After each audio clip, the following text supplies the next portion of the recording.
of January 2025, and you're listening to Flow FM 92.7. I am Adeyemi. And I'm Danielle. Shitta-Bey, thank you for joining us. We welcome you to the headline news review. Our analyst this morning is Nicholas Onwarunoye.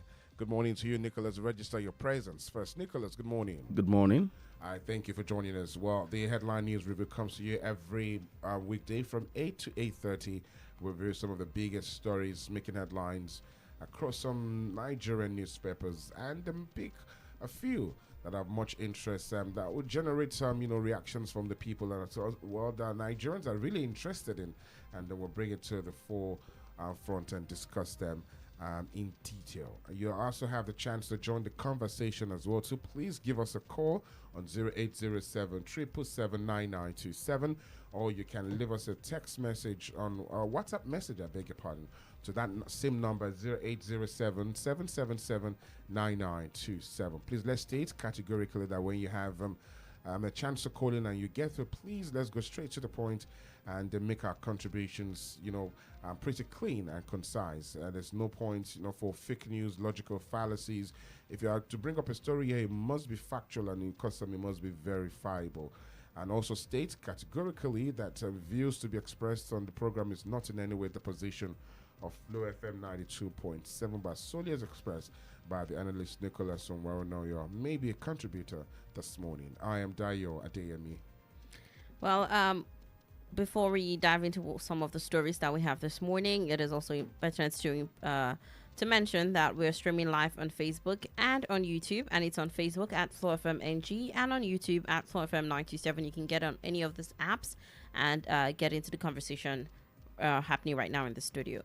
Well, let's start with this really big one that is causing a lot of Nigerians to talk right now, and it's between the war of words that happened on Monday between the ruling All Progressives Congress and supporters of the Labour Party presidential candidate in the 2023 election, that's Peter Obi.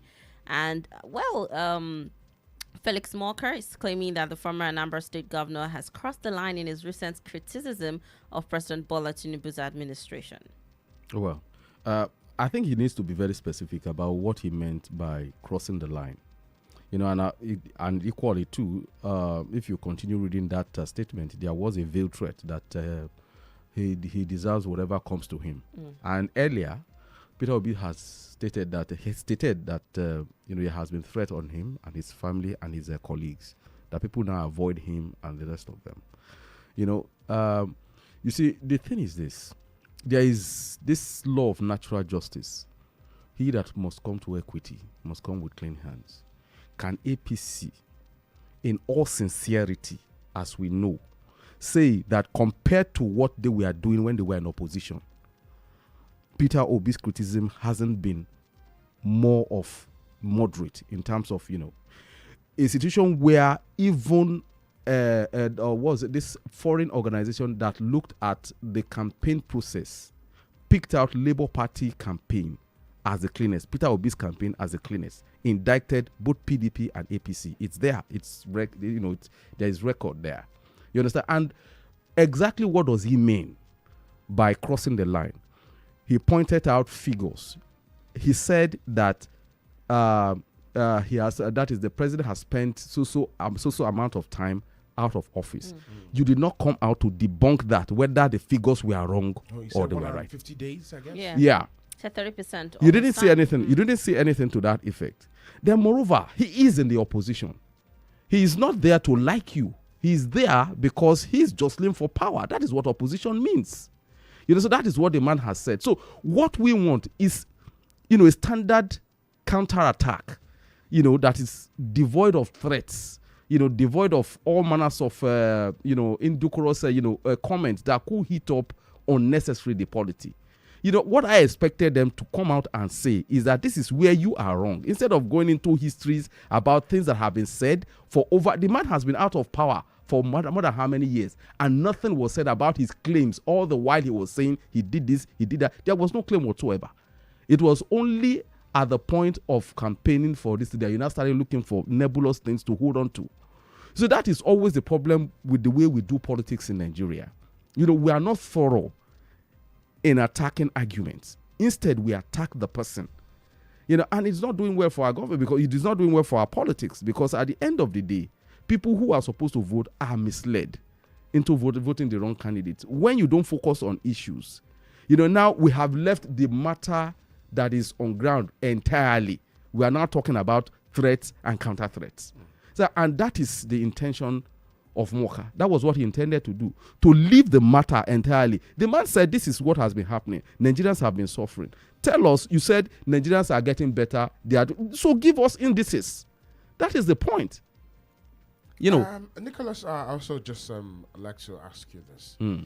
It has to do with where you made the statement that, well, he's in the opposition, and of course some opposition is not meant to like you. Yeah. But again, you perceive to be somebody who wants, good democracy. You want us to practice good democracy, which again is what anyone in opposition will always want to claim. But the true democracy and the real politics, the way it should be played, is it the same way that since you're in opposition, you must criticize every policy of the ruling party? That's one. Okay. Secondly, do you think do you share the sentiment that Peter will be pleased with the issues and then, with this situation, trying to incite the people against this administration? Do you share the sentiment? No, I don't. Because you see, before, when you incite, there must be, visible animus, demonstrable hate. You understand? By way of putting action to words. If you notice that in all his comments, there is no personal attack. He doesn't attack people personally. He will bring out issues and tell you this is what has happened. He will bring out figures. He will give you examples of where things like that have happened.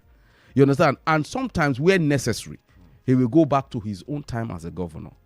You understand? So when somebody says things like that, he's been exceptionally smart. And to take down that kind of argument, you have to counter with a superior argument. You see, there is a saying in China that it is the man who runs out of ideas that throws the first punch. What Felix Moka has done is throw the first punch because there is no idea whatsoever. That is the point. You see, we have to decide on the kind of democracy we want. You understand? I cannot be a journalist, working in a profession where the oxygen is free speech, and somebody sits in the position of power and heckle at someone that is in the opposition, that does not have the police, that does not have the, at his beck and call. I will always take the position of the underdog. I don't know, tomorrow, APC might be in the same position. You will find me, if I'm still here, you will find me doing the same thing for APC. You understand? So far, as long as what they bring out is facts, so long as, the essence of opposition is to keep the person in power in check, hold him accountable.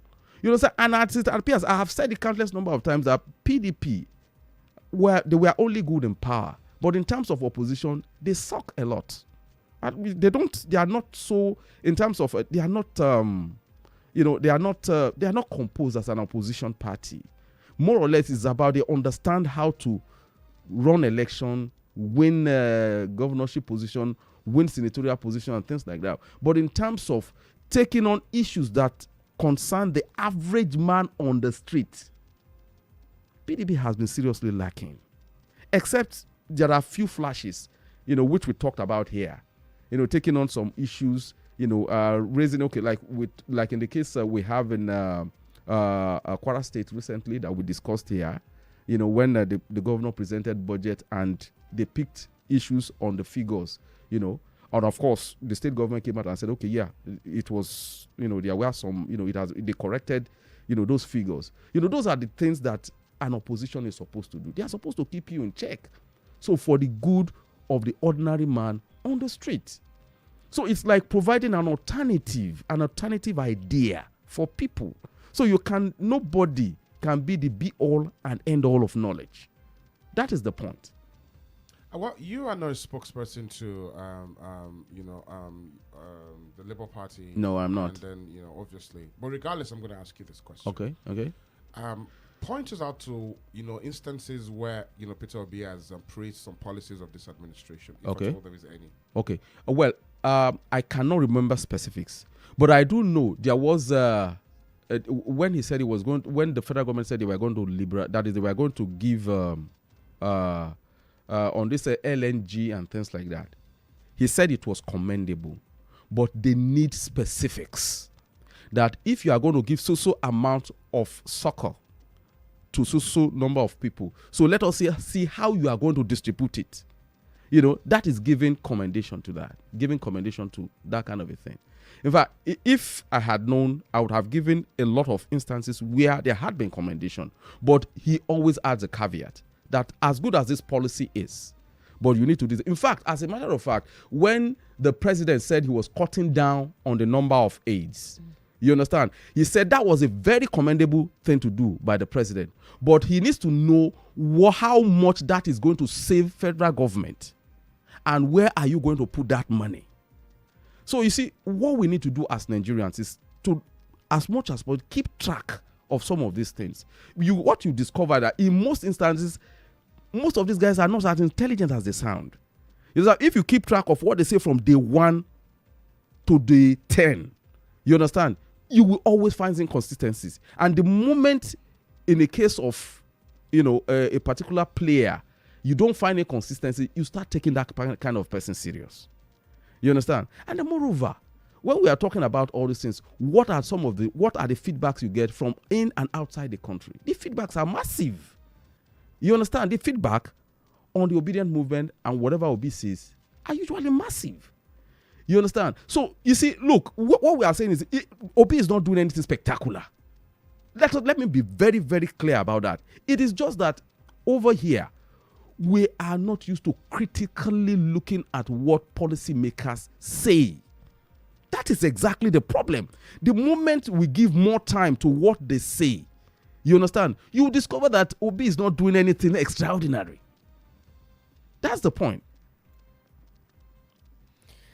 Okay, well, let's move away from that conversation and onto another one. And this is the conversation about President Tinubu approving $20,000 foreign medical treatment, bulletproof SUVs and cooks, among other benefits, as a retirement package for service chiefs and generals. And the Nigerian Medical Association, Medical and Dental Consultants Association of Nigeria, and the Nigerian Association of Resident Doctors faulted. Now, these group of people, you know, there was a time we talked about, there was a story that came up where we're talking about, you know, money allocated to some people, chief of defense staff, a lot of chief of staff, and a lot of them, professors and all, and people in that sector. We're talking about the money that was allocated to them, and now this is coming up as well. Okay. Now, to that policy specifically, you see, anybody, especially at this time, in the last 15 years or so that we've been facing insurgency, that retires as a general, you know, deserves to be pampered by the country, you know, they serve. You know, you give them something to make their retirement okay. But you see, where I frown at the package is this $20,000 that we are talking about, you know, for foreign medical treatment. You understand? At a time when we are talking of, you know, medical tourism draining Nigeria's forex, we are talking about a dilapidated health system. What are you really saying? You understand? And moreover, you know, a government should not be seen as opening an avenue that can be abused or exploited. You know, medical vendors. You know, while I was in TEL, let me give a very good instance. When I was in TEL, you know, I was approached by an Indian. You know, he came there. You know, I think we ran what's it called? An interview for him. You know, unfortunately, in those days, you know, it's not more of an internet thing, but maybe I could have just, you know, Googled and, you know, just put it on air so that people can read. You know, the man came from India and said that he's like trying to get people to tell them about the you know, how to get cheap medical facilities, treatment in India. You understand? So the man is not a medical doctor. So that tells you the level of commercialization and mercantilism that happens in the medical practice over there. It is now seen as a business. You understand? And when you have people like that are not moved by the social, doctrinal, Hippocratic, underpinnings of practicing medicine, what you have is just pure commercialization. And when you have pure commercialization, a lot of rules can be bent. So who says that a general cannot just get a vendor to put up a medical whatever for him from a renowned hospital that he needs also amount of money, and at the end of the day he comes back to his pocket? Who says, So as much as possible, please, I sincerely wish to plead with the federal government. When they make policies like this, look at the long term. Some time ago I interviewed a retired surgeon, one of the original surgeons, the lecturers of the College of Medicine, University of Ilorin and University of Maiduguri. He's resident right here in Kwara State. And he told me about why Indians' medical industry is that big that it can compete with any in the world. There was one of their prime minister who needed to have, I think it was a throat or ear surgery. You understand? They said their PM is too big to be treated abroad. They brought the best medical personnel to their country. They bought all the equipment, got all the medicine experts to learn from that, So that was where it started from. You understand? You see, we don't have time. I think it's something we need to discuss, so that you understand, where we started getting it wrong in this country. You understand? So most of these things, they are not beyond what Nigerians can do. And in any case, like the medical people pointed out on that policy, that when they go out, who treats them is the same Nigerians who treat them in most of these hospitals. So these are some of the things we are saying. So tomorrow, if an opposition party picks on that now, you start attacking him and say he has crossed the line. So when you open your flank for attack and somebody attacks you, you start blaming the person who is jostling to have legitimately jostling to have the same goal as ruling the country, just like you have the legitimate right to, aspire for. These are some of the things we need to put some of these things in perspective. You cannot just roll out a policy without looking at the pros and cons, because we are looking at what the president is doing, as salutary as it is. What are the long-term effects of that policy? Especially now when we are talking of conserving forex. That's the point we need to think about.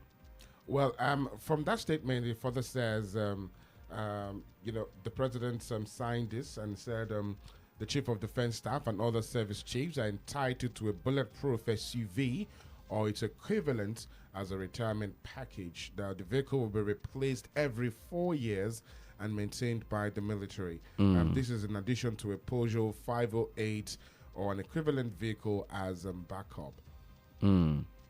Well, like I said, when you have gotten to that stage, you more than likely you are going to have taken decisions that could put your life in danger.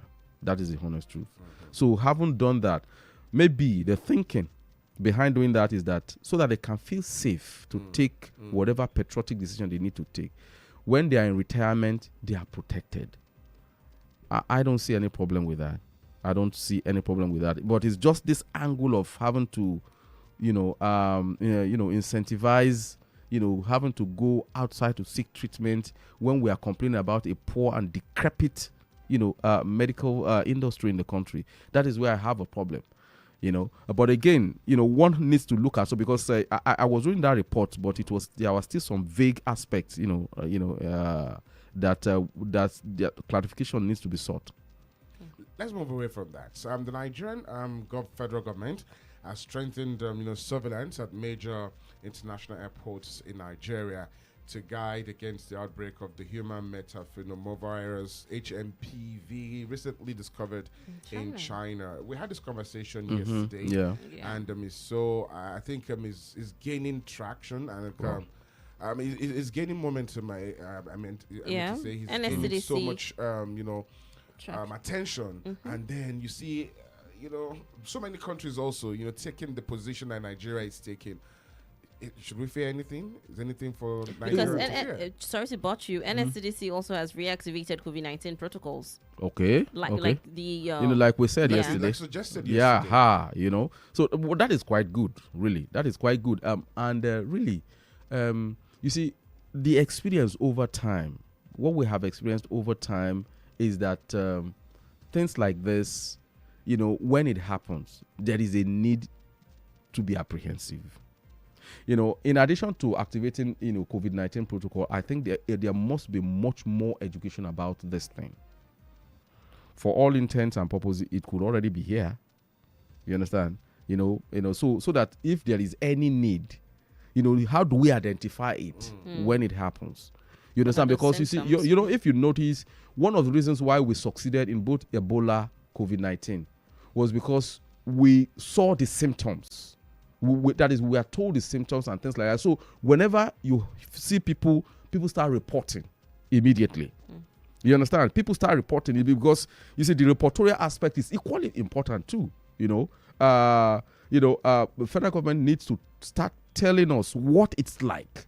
How, is it in any way related to COVID-19 or Ebola virus? So does it we look know like? exactly what to look out for. And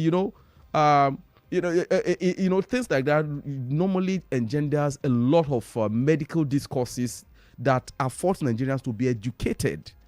You understand? By and large, you notice that this hand washing has become almost a norm. practice Yeah, now. it's now a habit. It's now a habit Yeah. in most homes. You understand? So, you see, it's not just about being afraid of the pandemic or the virus. It's about how we can use the opportunity to up our health culture. Clean, preventive culture. It's a way of opening up a lot of avenues for us to get even more healthier than we used to be. Yeah. I wanted to ask this. It says here that in China, thousands of people, especially children, has been hospitalized due to this infection already. It's really widespread in China already. Is it possible, or is it something that that can be done to, I don't know, maybe kind of like put like a block or a stoppage to people coming into Nigeria from China, or like from to kind of is that something that happens? No, it can't happen. You just have to go through the protocols. But yeah, except it's except you have a case of global emergency where you have a situation where, say for instance, this is purely hypothetical. It's just an example. You have a case where out of every five people coming from that country, at least 2 must have it, at least 3 must have it. Then on that case, you have to that protocol that look, flights coming from this country blocked, you can't come in. Isn't that what happened during COVID? Yeah, to some extent it happened, but it was not that no, flights were grounded. If you recall, flights were grounded and people were asked to stay indoors. So it happened then, because it was a way of trying to stop the virus from spreading. So let me understand. So until it gets to the point where it is so, what's the word I'm looking for? It becomes an emergency. It becomes an emergency before that happens, before you can stop flights. Yeah, because you see, at the end of you need to understand that we still have to breathe, we still have to live, we still have to do a lot of things that makes the normal life. Business have to go on. Because you cannot, because of you see, there are stratas, there are levels of emergency. Maybe they are at level, they should be at maybe about level 2. So it is only when you get to level 4 that you see that kind of COVID-19 kind of protocol happen, where there is a worldwide stoppage of flights and the rest of them. So maybe it has to be graduated. So after step 1, you look at step 2, then you look at the result. Is it cut? Are we reducing the incidences? If it's not in there, then of course you move to level 3. So it's not that you just, because you're going to create panic. It's always that there is this story that is being told, this law, about death. One day, somebody accosted Death and said, "Death, where are you going?" He said he's going into that town. I said, "Death, when you go, people die." He said, "No, I just want one person. It's only one person I'm going to take." Then the next time you hear about 20 people died. Then when the person accosted Death again, I said, "Death, but you said you were taking." He said, yes, I took only one person, but fear of death killed the remaining people. So sometimes it's about, emergency, panic could create more chaos, create more killing than even the virus itself.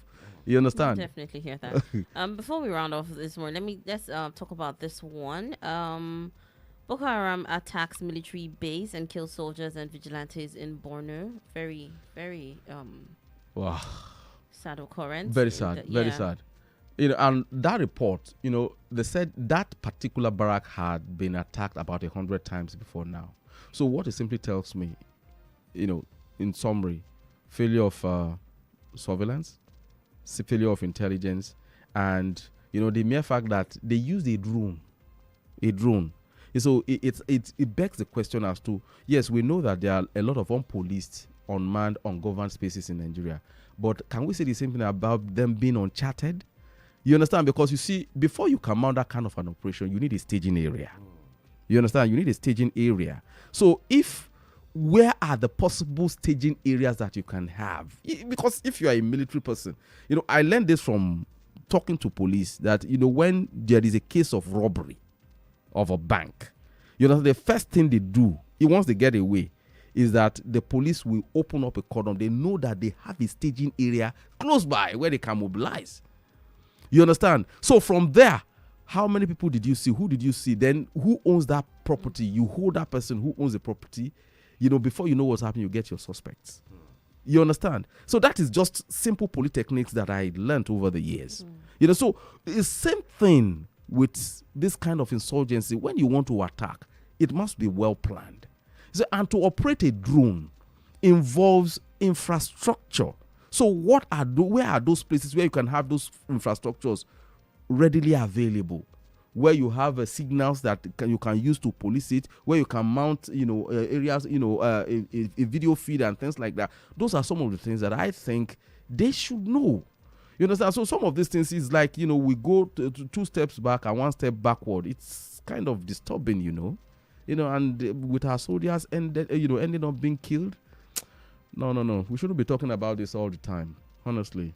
And again, excuse me. And again, for that military base, again, isn't this case of carelessness or maybe carelessness has never been a thing with the Nigerian military, or maybe it's a case of sabotage or something. Oh well, you could, because most of the times, when you look at this, there has been a lot of allegations and imputations to the fact that. Maybe some very, very interested people within the military are not interested in that crisis ending because of the budgetary allocations and things like that. A lot of corruption that goes on. That is still part of it.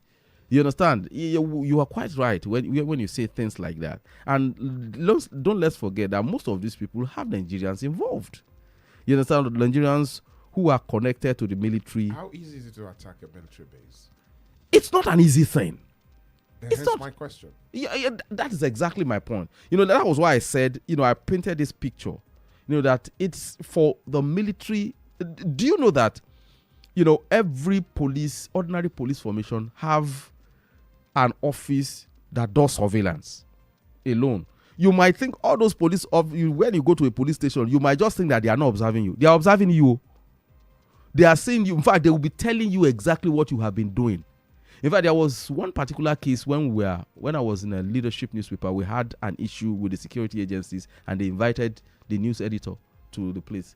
So the editor got to that place and they started questioning him. They said that you were supposed to come by so time. Why did you? He said he had a flat tire. Then the interrogator started telling me, okay, at so place and use this for organizer and things like that. That means as soon as they told him to come, they had already started surveilling him. That is what the ordinary police can do. So you see, when you now see that failure in the military, it raises a lot of questions. And you see, the problem is that we don't probe enough. Ordinarily, the entire media should be outraged, asking questions, asking explanation as to why that will happen to Nigerian soldiers. Do you know what it takes to train one military officer? Do you know what it takes to take just one corporal? Now dozens. And now we are talking of dozens of them dying. Not to talk of the vigilantes. No, it's tragic. It's tragic is and really sad, but tragic. anyways, because of time, Yeah. we're just I'm twisted by time. Nicholas, we thank you a lot. We'll pick up the conversation from here tomorrow, God willing. And that's the size of the program for this morning. The view expressed by Nicholas is only not the position of Flow FM 92.7, but as expressed, by him this morning. My name is Adeyemi. And I'm Danielle Shitta-Bey. Thank you for joining us. Here to light up the sea.